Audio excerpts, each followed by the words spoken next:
तो चलिए आज मीरा के जीवन की उस यात्रा को समझते हैं जिसका हर एक कदम प्रेम से लिखा गया था। ये सिर्फ एक कहानी नहीं बल्कि प्रेम की एक मिसाल है। ओशो हमें बुला रहे हैं, कह रहे हैं आओ प्रेम की एक झील में नौका विहार करें। तो चलिए अपने मन की सारी चिंताओं को किनारे रखकर दिल की गहराइयों में उतरते हैं और मीरा की इस अद्भुत कहानी को महसूस करते हैं। हाँ, तो एक बात साफ है, थोड़ी देर के लिए अपने लॉजिक और एनालिसिस को साइड में रख दीजिए। आइए इस कहानी को अपनी भावनाओं से सुनें, क्योंकि हम प्रेमियों की एक बिल्कुल ही अलग दुनिया में कदम रख रहे हैं। हर महान कहानी की एक शुरुआत होती है ना? मीरा की कहानी भी उनके बचपन की दो ऐसी घटनाओं से शुरू होती है जिन्होंने उनके भविष्य का रास्ता हमेशा हमेशा के लिए तय कर दिया। उनकी जिंदगी में दो ऐसे पल आए जिन्होंने सब कुछ बदल दिया। पहला जब वो सिर्फ 4-5 साल की थीं और दूसरा जब वो 7-8 साल की हुईं। बस इन्हीं दो पलों ने कृष्ण के साथ उनके अटूट रिश्ते की नींव रख दी। सोचिए जरा, एक छोटी सी बच्ची एक साधु के हाथ में कृष्ण की मूर्ति देखती है और बस देखती ही रह जाती है। इतनी मोहित हो जाती है कि खाना पीना तक भूल जाती है। कहते हैं उस रात खुद कृष्ण ने साधु के सपने में आकर कहा, ये मूर्ति मेरी सबसे बड़ी भक्त की है, इसे उसे लौटा दो। और पता है, साधु को आधी रात में लौटकर वो मूर्ति मीरा को देनी पड़ी। फिर कुछ साल बाद एक बारात देखकर नन्ही मीरा ने अपनी माँ से पूछा, माँ मेरा दूल्हा कौन है? माँ ने मजाक मजाक में कृष्ण की मूर्ति की तरफ इशारा कर दिया। अब एक माँ के लिए तो ये सिर्फ एक मजाक था, लेकिन मीरा के लिए ये एक शाश्वत सत्य बन गया।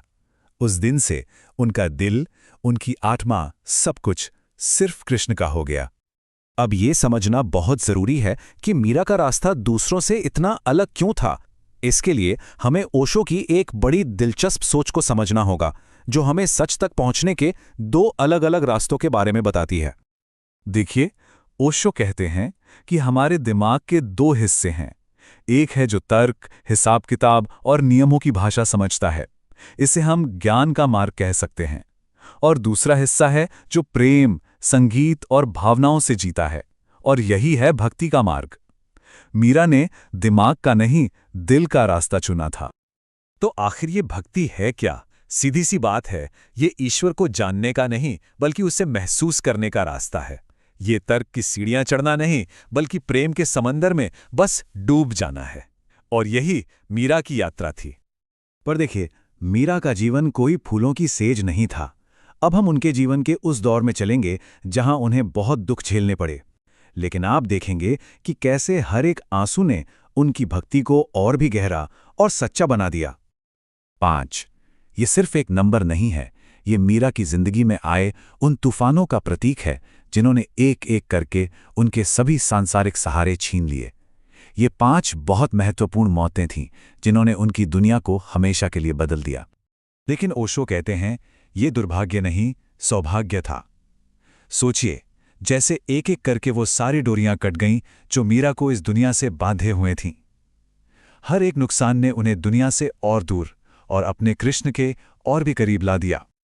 जब मीरा लगभग 33 साल की थीं, तब तक उनके जीवन के सभी प्रियजन, उनकी माँ, दादा, पति, ससुर और पिता उन्हें छोड़कर जा चुके थे।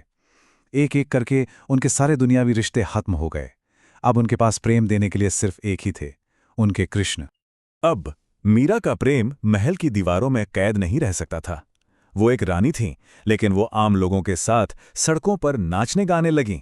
उस समय के समाज और राजघराने के लिए ये एक बहुत बड़ा अपमान था। तो उनके देवर राणा विक्रमाजीत सिंह ने इसे अपनी शान के खिलाफ समझा।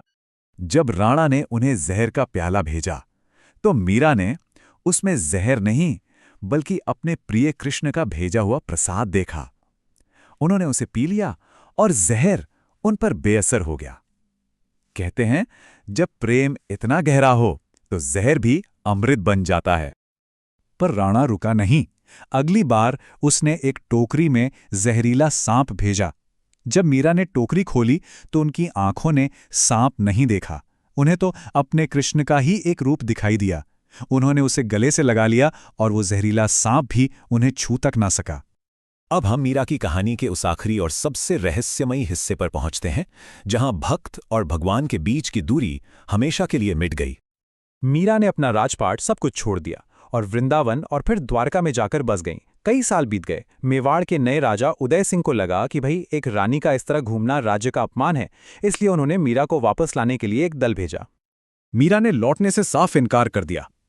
तब उन्हें वापस ले जाने आए लोगों ने मंदिर के बाहर ही अनशन शुरू कर दिया। मतलब उन्होंने कहा कि या तो मीरा वापस चलेंगी या वे यहीं अपनी जान दे देंगे। अब मीरा एक बड़ी दुविधा में पड़ गईं।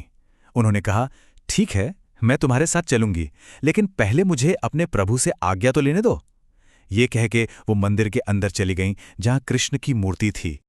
लोग बाहर इंतजार करते रहे घंटों, लेकिन मीरा कभी लौटकर नहीं आई। कहा जाता है कि उस दिन मीरा अपने कृष्ण की मूर्ति में समा गईं। भक्त और भगवान के बीच का फासला हमेशा के लिए मिट गया। तो मीरा के इस असाधारण जीवन से हम क्या सीख सकते हैं? क्या है उनका वो संदेश जो आज भी हमारे दिलों को छू जाता है? देखिए, एक ज्ञानी पूछता है सत्य क्या है, लेकिन एक भक्त कहता है जो सुंदर है वही सत्य है। मीरा के लिए कृष्ण का प्रेम ही सबसे बड़ा सौंदर्य था और वही उनका परम सत्य था।